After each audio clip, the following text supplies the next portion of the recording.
Hi, I'm Georgia McKenzie, and I'm out here today with John McNerney, City of Davis Wildlife Resources Specialist. We are here in West Pond. We're also going to be heading out to the Yolo Basin wetlands, and we're going to be exploring what's going on with areas like this preserve that provides wetland habitats for waterfowl, such as our ducks, our geese, and various other birds that fly through or even make their home in Davis and in the Yolo Basin area year-round. We know what the drought is doing to us. We're going to have water rationing, less pools, less sprinklers. We understand how that affects us. But how does it affect such a sensitive resource as our wetland wildlife? And how is that going to cascade onto other animals that make their homes here in Yolo? So what's that going to be like for them? What does that mean for other animals? I don't have the answers to any of those questions, but I do have John, and he does have the answers. So we're going to go out, we're going to explore and ask a few questions, and I hope you enjoy our trip. So this time of year, during the rainy season, we typically have water levels that will cover this this kind of barren mudflat area. So basically up to where I'm standing right now, we would see the water level sometimes even higher.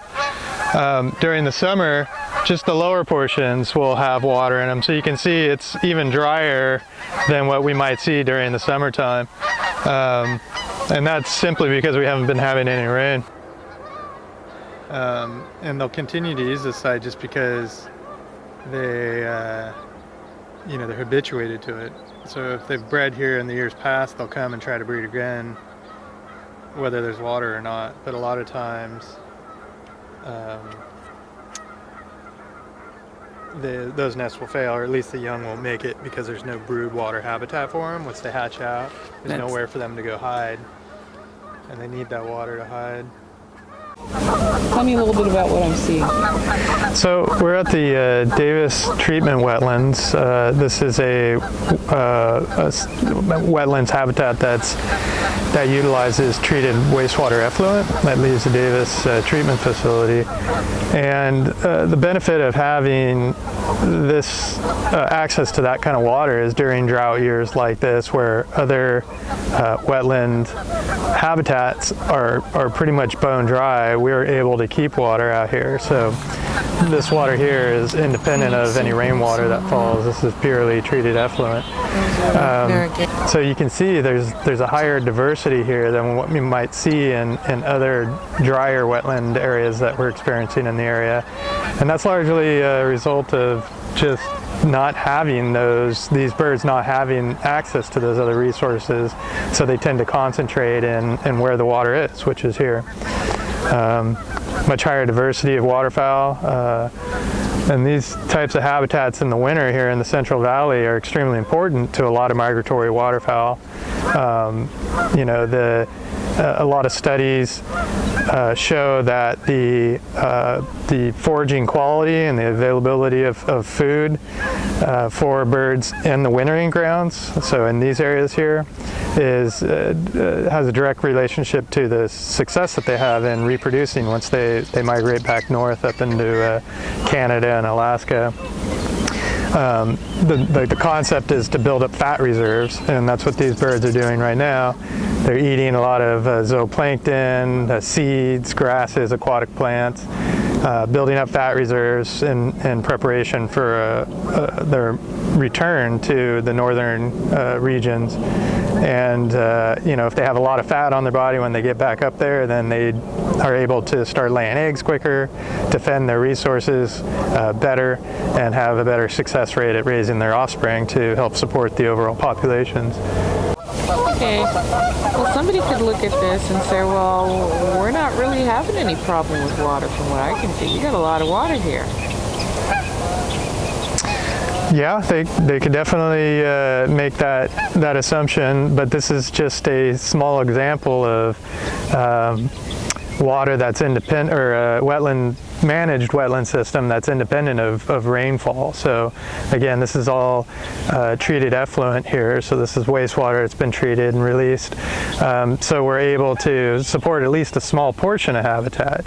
But if you look at the Central Valley in total, this is just a very, very, very small portion of available habitat that these birds are able to access. It's not necessarily a good thing. I mean, it is a good thing for these birds that are able to feed here, but it can also cause a lot of problems when you have higher density of birds in the smaller area. It can cause a resource competition between those species. It can also lead to disease outbreaks and cause the death of a number of these birds. So there really isn't a way to say, well, we don't want to put this much water into wildlife preserves where we need it right now. You know, you could look at that, and I think that's it's an important use issue. The way that this particular water is set up, or this particular system is set up, is that this water would otherwise just be discharged back into the environment anyway, this wastewater effluent that you see out here, but it wouldn't be contained in a wetland system. It would just be released into some of the drainage channels and then make its way out to eventually the Pacific Ocean. So the way it's set up now is this wouldn't be usable for humans, say, back in town. It could be if it was treated a little differently and we put in the infrastructure to pipe it back into the city of Davis. It could be used or reclaimed, is what they say, or reused for irrigation purposes. Generally, the treatment to bring it back to our taps would need to be improved, and that's very costly, expensive improvement. So we really don't see that on the radar. But there are some communities in California that have what they call a tap to toilet, or sorry, a toilet to tap campaign or process, where they will treat the sewage back to a drinkable level. They essentially strip all the water out of the wastewater stream, leaving all the other materials that are hazardous to us. They filter it at a level that it's perfectly clean drinking water, and then those are fed back into municipal for municipal consumption. Right now, where we're at, we could feasibly, put in the infrastructure to bring our water back, but we could only use it for irrigating sports fields, landscaping, and other areas, versus taking it back to the tap. That's something that would have to already have the infrastructure in place, though, wouldn't it? Yeah, so newer communities in California really should be looking at those types of uses for future water use. It's water that would otherwise be released back into the environment, which is good for wildlife, but it could also be used to reduce the need for, say, treated surface water or groundwater for human use, human consumption. If we were to use this wastewater to irrigate landscaping in town, it would really reduce the demand for those, demand on the drinking water side for those purposes. So it would be easier on, say, the groundwater tables that we're currently pumping out of. It would be easier on the demand out of the surface water, so the Sacramento River in our instance. Other communities that are reliant on surface water could easily use this treated effluent and reclaim it and use it for irrigation purposes, or even clean it up to a point where it's drinkable again. So we essentially recycle that water completely. If you look at it, it's really not an abnormal concept. If you look at like the International Space Station, for example, all of those waters are scrubbed and reused. So astronauts, when they eliminate the water from their bodies as urine, that goes through filtration, and it comes back to be drinkable again. So they completely recycle that. Luckily, a lot of Central Valley native species mammals, reptiles, amphibians, waterfowl. Everybody is adapted to kind of an ephemeral wetland system. So generally we see most of our rain during the winter, and that fills up a lot of the little wetland areas, and then that provides water for a lot of the animals. But during the summer, when water is a little more less available, most of the species are capable of obtaining the water that they need, or at least a survivable level of water, from the food items they eat. So for example, coyotes, most canine species need drinking water, so they do a lot better when it's available, but they can gain a lot of moisture they need from eating rodents, rabbits, and other things. And they can be less successful in reproducing, so they can suffer if the drought is severe enough. Other species like turkeys, turkeys are a gallinaceous bird, much like pheasant and quail and jungle fowl, so like backyard chickens, and they require an open source of water. They eat a lot of grains, insects, and other things, but they need that water. In the urban environment, what we see, the urban birds are accessing that water from the gutters. So over irrigation of lawns, people washing their cars, it'll leave some sort of water in those gutters, so the turkeys are accessing the water there. Bird baths are another one, even pet water, so people who have cats or dogs, domestic animals, will leave water out for those animals, and the turkeys will access that. So again, they kind of find a way. Now, in more remote locations, those animals may suffer because of lack of water. They absolutely need that water. They'll have to concentrate their activity around a source of water if it's not more available in an open area. And that can increase predation on them because they are more concentrated. They don't leave that area.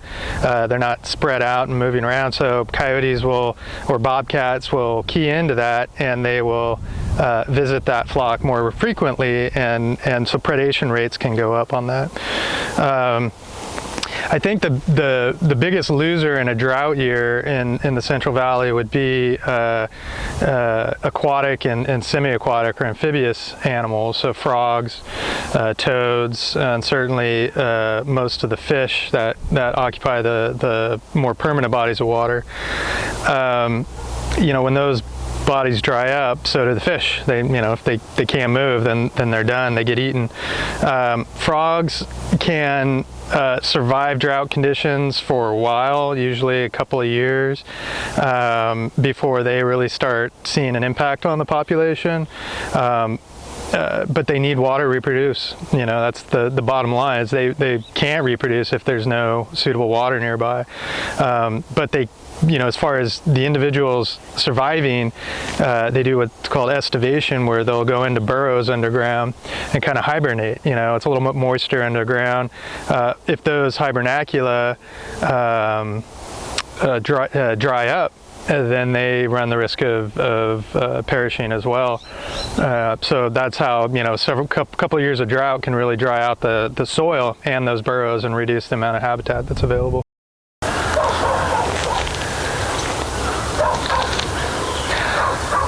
This may seem like an odd question, John, but is there any benefit we're going to reap from this drought? So there can be some benefits to regional droughts like we're experiencing. One of the benefits of reduced wetland habitat might be the reduction in available breeding habitat for parasites like mosquitoes.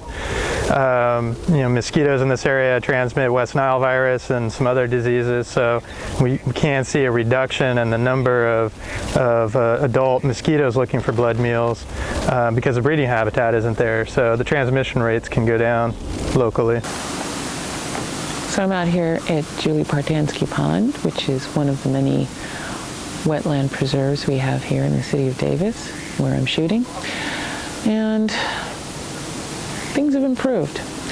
It's been a while since I started this project. We've had rain, thank God. And while there's not as much as there needs to be, this pond cannot support the same amount of life that it used to. We have some water, and it's a great thing.